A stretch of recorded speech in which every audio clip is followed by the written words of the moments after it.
7 جگہ بسم اللہ مت پڑھنا ورنہ انسان کافر ہو جاتا ہے۔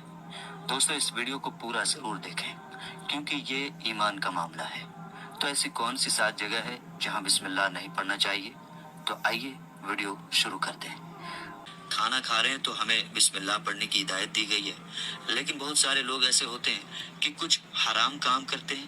جیسے مثال کے طور پر اگر کوئی انسان جوا کھیل رہا ہے تو اس میں بسم اللہ کا پڑھنا حرام ہے کہ اللہ کے نام سے شروع۔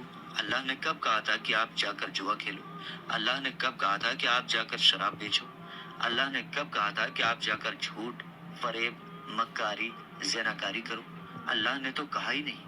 ایک شخص نے بڑی عالیشان منزل بنوائی، بڑا سا گھر بنوایا اور اس پر لکھوایا ھذا من فضل ربی، اور شیطان نیچے بیٹھا رو رہا ہے۔ تو لوگوں نے پوچھا تو کیوں رو رہا ہے؟ تو اس نے کہا کہ دیکھو میں نے اس سے جھوٹ بلوایا، فراڈ کروایا، ہم نے اس کی بلڈنگ فراڈ کر کے بنوا دی، اس نے لوگوں سے پیسہ لوٹا، یہ کہہ کر کہ میں تم کو حج پر لے جاؤں گا، میں تم کو عمرہ پر لے جاؤں گا۔ ایسے کر کے اس نے فراڈ کیا اور اپنا گھر بنوا دیا اور اپنے گھر پر لکھ رہا ہے ھذا من فضل ربی، یہ میرے رب کا فضل ہے۔ میرے دوستو، کیا اللہ نے کہا تھا کہ جھوٹ بول کر کمانا؟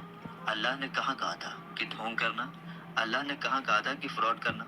تو مقصد صرف یہ ہے کہ شیطان تو ہر طرح سے انسان کو بہکاتا ہے، تو اس لیے حرام کاموں سے پہلے ہمیں بسم اللہ ہرگز نہیں پڑھنا چاہیے۔ ہمیں ہر نیک کام شروع کرنے سے پہلے بسم اللہ الرحمن الرحیم پڑھنا چاہیے۔ ہمیں احتیاط رکھنا چاہیے کہ جب ہم باتھ روم کے اندر داخل ہو چکے ہوں، نہانے سے پہلے بسم اللہ نہ پڑھیں، باتھ روم میں جانے سے پہلے بسم اللہ الرحمن الرحیم پڑھیں، اور باتھ روم سے نکلنے کے بعد جب کپڑے پہنیں تو پھر بسم اللہ الرحمن الرحیم پڑھیں۔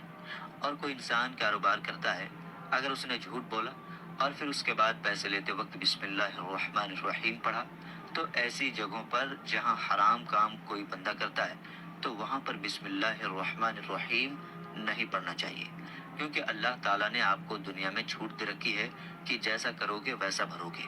اللہ سب کو دیکھ رہا ہے کہ کون کیا کر رہا ہے، تو جو کچھ ہم کر رہے ہیں صحیح یا غلط، اس کے بعد پھر لوگ کہتے ہیں کہ یہ تو اللہ کی مرضی ہے، لیکن یاد رکھنا یہ اللہ کی مرضی نہیں، اللہ کی اجازت ہے۔ اللہ نے آپ کو اجازت دی ہوئی ہے، بس اللہ نے چھوٹ دی ہوئی ہے کہ کر لو دنیا میں جیسا کرنا ہو۔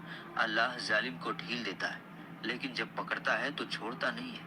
اللہ کی پکڑ بڑی سخت ہے، تو دنیا میں اللہ سب کچھ دیکھ رہا ہے۔ یہ مرضی نہیں ہے اللہ کی کہ آپ گناہ کرو، لیکن اللہ نے بس اجازت دی ہوئی ہے کہ آپ کر لو، دیکھیں کتنا کرو گے۔